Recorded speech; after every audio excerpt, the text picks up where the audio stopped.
इधर हरियाणा में विधानसभा चुनाव के उम्मीदवारों की लिस्ट में अपना नाम न होने से वहां के कई बीजेपी नेताओं को धक्का लग गया। उनमें कुछ ने नाराजगी जाहिर की तो किसी की आंखें भर आईं।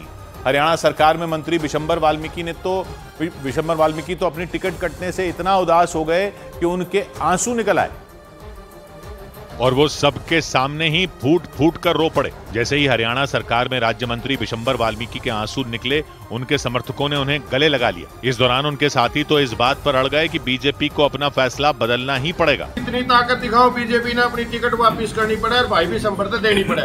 बीजेपी ने भिवानी की बवानीखेड़ा विधानसभा सीट से विधायक और मौजूदा सरकार में राज्य मंत्री विशंबर वाल्मीकि की टिकट काट दी। वो बवानीखेड़ा विधानसभा सीट पर लगातार 2 बार जीत दर्ज कर चुके थे, लेकिन इस बार बीजेपी ने उनकी जगह दुष्यंत चौटाला की पार्टी जेजेपी से आए कपूर सिंह वाल्मीकि पर भरोसा जताया, जिससे विशंबर वाल्मीकि और उनके समर्थक नाराज हो गए। वो तो बीजेपी की तरफ से प्रत्याशी बनाए गए कपूर सिंह वाल्मीकि पर बरस पड़े। आरोपित आदमी है, भ्रष्टाचार में भी है और 302 में अभी कुछ दिन पहले इसकी जमानत हुई है।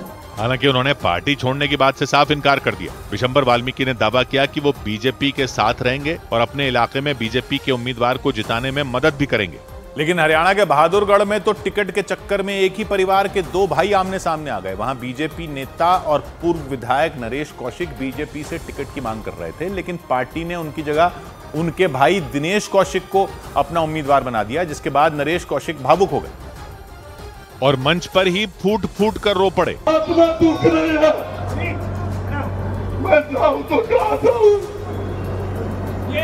मेरे परिवार की गरिमा इसने खत्म करने का काम किया है।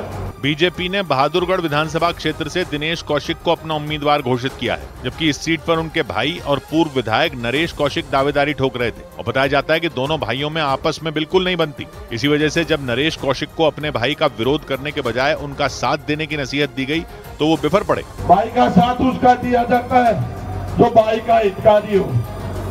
इस भाई ने भाई का गला काटने का काम किया है। कुछ ऐसी ही तस्वीरें फरीदाबाद से भी सामने आई। वहां पृथला विधानसभा सीट से टिकट न मिलने पर बीजेपी नेता दीपक डागर भावुक हो गए।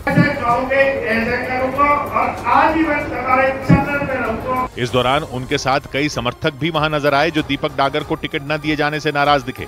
और हरियाणा में टिकट बंटवारे से नाराज नेताओं की लिस्ट में पूर्व मंत्री कर्णदेव कांबोज का नाम भी जुड़ गया। उन्होंने तो सीधे मुख्यमंत्री नायब सिंह सैनी के सामने ही अपनी नाराजगी जाहिर कर दी। कर्णदेव कांबोज हरियाणा की रादौर और इंद्री 2 विधानसभा सीटों में किसी एक सीट से टिकट की उम्मीद कर रहे थे, लेकिन दोनों ही सीटों पर उनके नाम का ऐलान नहीं किया गया, जिसके बाद वो भड़क गए। नाराजगी बढ़ी तो हंगामा मचा। पूर्व मंत्री को मनाने के लिए राज्य के सीएम नायब सिंह सैनी उनके घर पहुंचे। नायब सिंह सैनी ने उनसे हाथ मिलाने के लिए हाथ आगे बढ़ाया, लेकिन कर्णदेव कांबोज ने दूर से ही हाथ जोड़कर उन्हें नमस्ते किया और आगे बढ़ गए। सीएम नायब सिंह सैनी कुछ सेकंड तक उनके आगे हाथ बढ़ाए खड़े रहे। उन्हें उम्मीद थी कि कर्णदेव कांबोज उनसे हाथ मिलाएंगे, लेकिन कर्णदेव कांबोज ने हाथ तो दूर सीएम सैनी से आंखें तक नहीं मिलाई। हालांकि इसके बाद सीएम ने उनका हाथ पकड़कर उन्हें अपने बगल की कुर्सी पर बैठा लिया, लेकिन इस बैठक के कुछ देर बाद वो बीजेपी पर जमकर बरसे। तो कोई भी गद्दारी करो, कोई भी पार्टी के साथ पीठ में चूरा घोंपो, उसी को फिर इनाम मिल जाता है। बताया गया कि हरियाणा के पूर्व मंत्री कर्णदेव कांबोज को यह उम्मीद थी कि उन्हें यमुनानगर की रादौर या फिर इंद्री, इन 2 में किसी एक विधानसभा सीट से टिकट दी जाएगी, क्योंकि 2019 में भी रादौर विधानसभा सीट से कर्णदेव कांबोज ही बीजेपी उम्मीदवार थे।